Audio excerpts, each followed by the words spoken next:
All right, we have a massive trade update around Zach LaVine. We're going to be talking about the recent trade rumblings around Zach LaVine. This is your host, Rico Greenhowe, and you have found yourself on another episode of Bulls Digest. And so today we're looking at the most recent trade rumblings around Zach LaVine. This is actually something that you can find on Bleacher Nation here, and this is via Jake Fischer of the Stein line.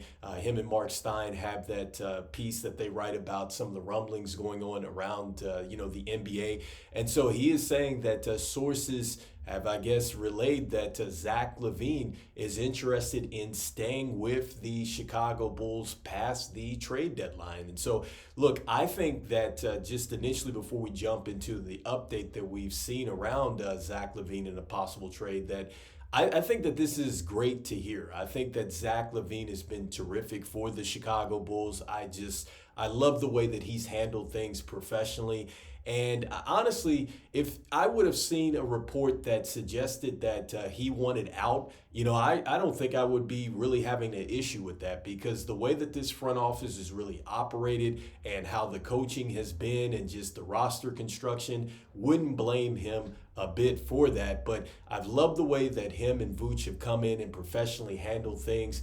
He's gone out there and been a great scorer for us, and I think really a leader for us as well. Even though you maybe don't hear a lot of the stories about him being a vocal leader, I think he's probably lightened the load a lot for these guys out there. And I think for some of these younger players that might be going through, these trade speculations and things like that, I'd have to think that Zach LaVine has been a great source for them. And I just love the way that he's shown that he can be a player that can do what he does, which is score the basketball and not be the primary scorer or option on a given night. I think that that is something that no matter what happens in this situation with Chicago, I really think that it's going to work out for Zach LaVine in the long term, because I think that he has shown that he can be a player that can help your team and really help that team, become a significant maybe team in whatever the East or the West, but be a player that can be your third, fourth option and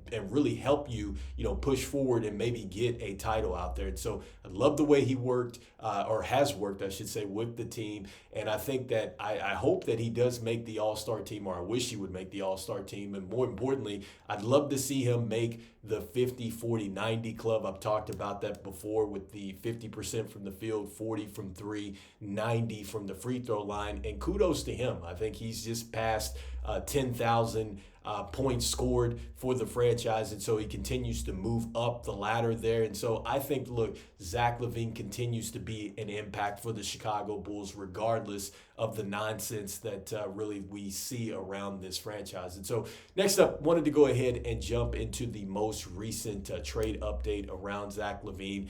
And the most recent trade update that we had was that there was the possibility, like we're hearing again, trade rumblings, that the Chicago Bulls might want to be a facilitator in this Jimmy Butler deal, which would help him get to the Phoenix Suns. And so this comes via Brett Siegel. Again, we just talked about this just a day ago about how they were talking about Vooch and how the Lakers were interested in him. Also in this very same piece on Clutch Sports, like I said, make sure that you go out there and read it, because it is very detailed, talking about a lot of different things in the NBA as far as just the aprons, and also to some of the trade scenarios with these teams. But he also talks about what is going on, or what was most recently put out there with this 5-team trade and things like that. So according to Brett Siegel and what he is saying, he's saying that, look, there is not very much traction going on with this potential blockbuster deal out there, because Milwaukee, you had Chicago, you had maybe Memphis viewed as a team that might be a team that would go out there and maybe want to facilitate a deal and get Butler over to Phoenix. But the main issue, as you look at the bottom of this, is that nobody, and I mean nobody, wants Bill's contract. And so, again, this is speculation, but I love this, if this is the case, that the Chicago Bulls or whoever is, maybe looking into this deal would not want Bradley Beal's contract. And I'll say this again, I don't think that the Bulls should be involved into this situation. When you look at this and just what it means for the Chicago Bulls if they were to do this, and this goes into I brought up Evan Sidery's text, or not text, but I should say his tweet, just to kind of lay this out, what would happen in a potential deal. But more importantly, I want you to focus on the bottom line here is as a facilitator, you're taking on unwanted salaries and draft capital. Remember, in this potential deal, it has the Bulls getting Bradley Beal and draft capital. And I just don't think that it is worth it for the Chicago Bulls to take on Bradley Beal's contract. I honestly think that Bradley Beal's contract, if it's not the worst contract in the NBA, it might be one of the worst, because with 3 years left, he has $52.1 million, $53 million, $57 million, and that's a player option. And oh, by the way, he has a no trade clause that absolutely kicks in wherever he goes. And I saw this in the comments that somebody said, well, you get him to Chicago and he's most certainly going to go ahead and waive his no trade clause. And I'm saying I don't necessarily think that. I think that what happens is, even if he does want to waive the no trade clause, what team is going to want that contract? I don't know what team is desiring to get Bradley Beal on their team and they really think that Bradley Beal is going to move the needle and win a championship for you. I just personally think that Bradley Beal is probably past being that type of player that he was with the Washington Wizards, with the injuries, the inconsistent play that he's had, which is one of the reasons why the Phoenix Suns probably want to move on from him. And not only move on from him, but they want to attach draft capital to give to you to take him on. And oh, by the way, if you're taking on some of these